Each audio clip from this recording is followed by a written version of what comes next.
Hey everybody, welcome back to Invest In. My name is Logan. Today I'm going to show you how we went about getting professional grade, professionally taken photos for our Airbnbs for free without paying anything.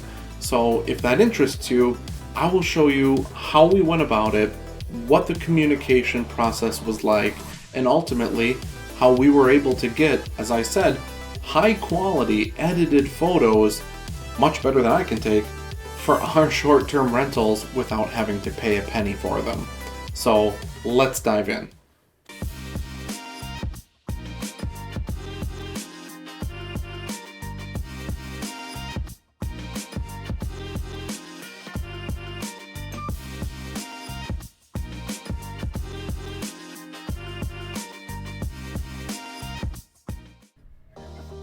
So if you're looking for the short version of this video, how did we get photos for free? Well, we asked for them.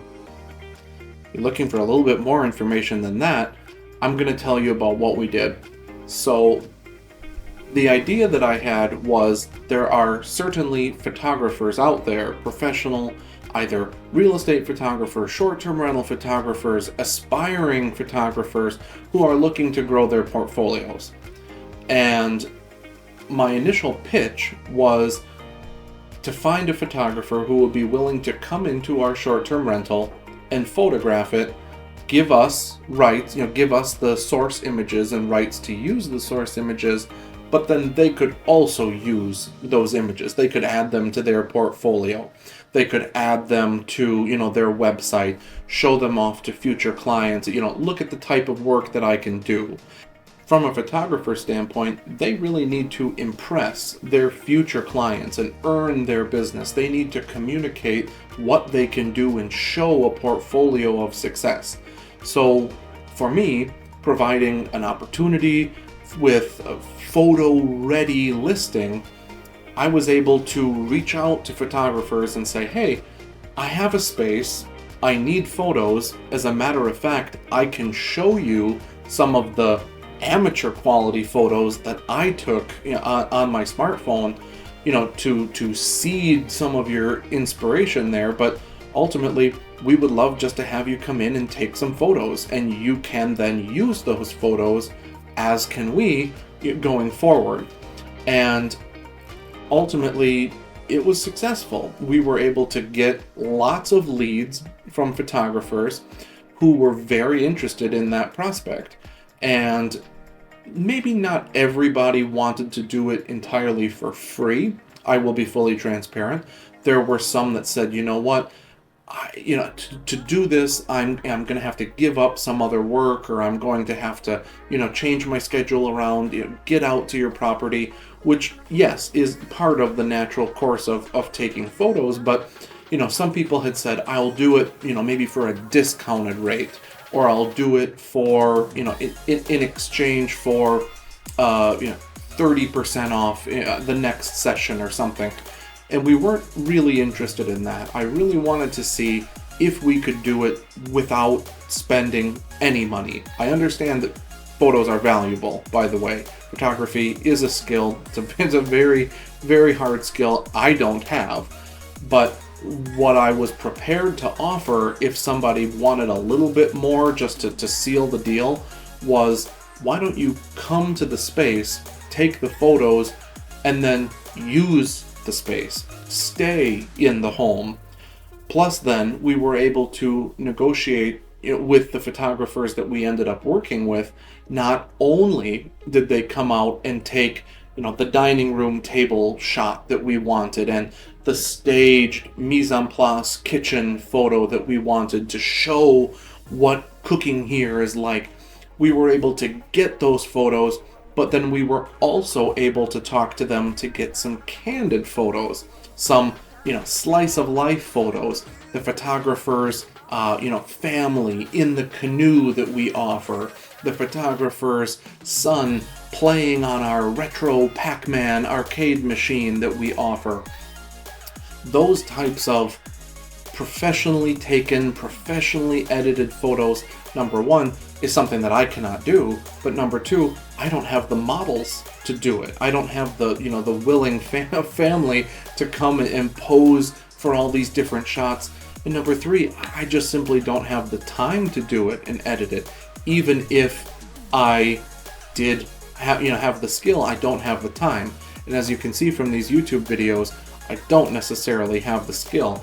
Editing is still something that I'm working on and maybe hopefully getting a little bit better, but this happened, multiple years ago, and we had such a good relationship with the photographers that we found that we were able to have them come back and do it again in another season. They took summer photos with the canoe, they took winter photos on the toboggan. They took winter photos, of the cabin in the snow, things that you obviously can't get in the summer. So now we have multiple seasons worth of photos, multiple different, candids to use on social media, use on our direct booking website, all things that we did not have to pay a penny for. And yes, you could argue that we technically could have rented those nights and brought in money, but we were pretty selective in when we scheduled it, and we went to schedule it not on a Saturday in the middle of summer that would have rented for a very high price. We scheduled it for, maybe a springtime Wednesday that even if it did rent, because yes, I did have to block the calendar to make sure that everything was photo ready for them, it wouldn't have rented for as high of a premium. So I did technically sacrifice. The opportunity cost was some potential rent coming in on those days, but when all was said and done, it was a sacrifice that we were prepared to make, so to speak, of a mediocre day for something that had a lot more value to us to get those photos. And again, we had a successful relationship with this photographer that when they came back, they asked, can we, the photographer, pay you, Logan, the host, to stay longer? Sure. They came and they took their photos, and we basically gave them kind of that first night for free, but then they wanted to pay and they wanted to stay and play, and they had a great time. And after, reaching out to them and after setting up this arrangement, we had them come to another one of our properties as well and take photos there too. It was a very mutually beneficial relationship. They were able to use the photos, we were able to use the photos, and they had a lot of a good experience that we simply didn't have.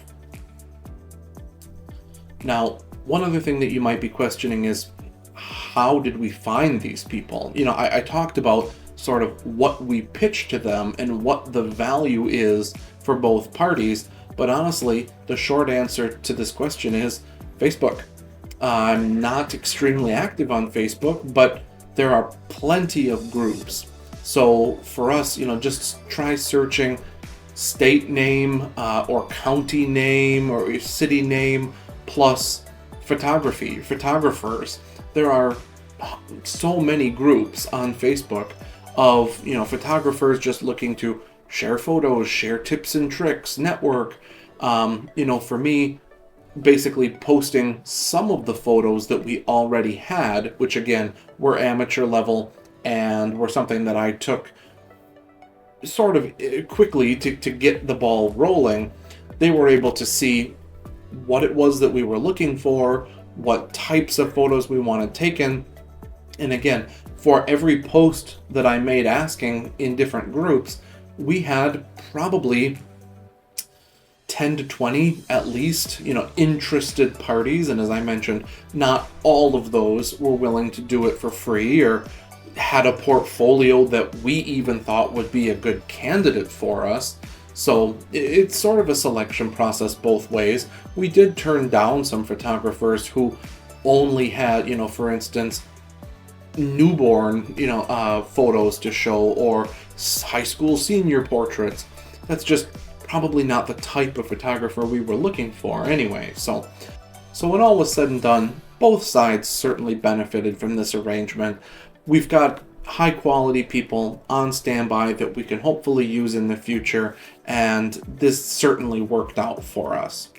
So hopefully you learned something from that video. If you did, I'd love to hear in the comments down below. We'd love it if you would smash the like button and subscribe to this channel. At InvestIn, we're hoping to grow this community. We're going to be talking a lot more about short-term rentals, Airbnb, other investment type topics. Hopefully we see you along for the ride. If you're interested, check out a recommended video here on some of our other short-term topics, and we'll see you in the next one.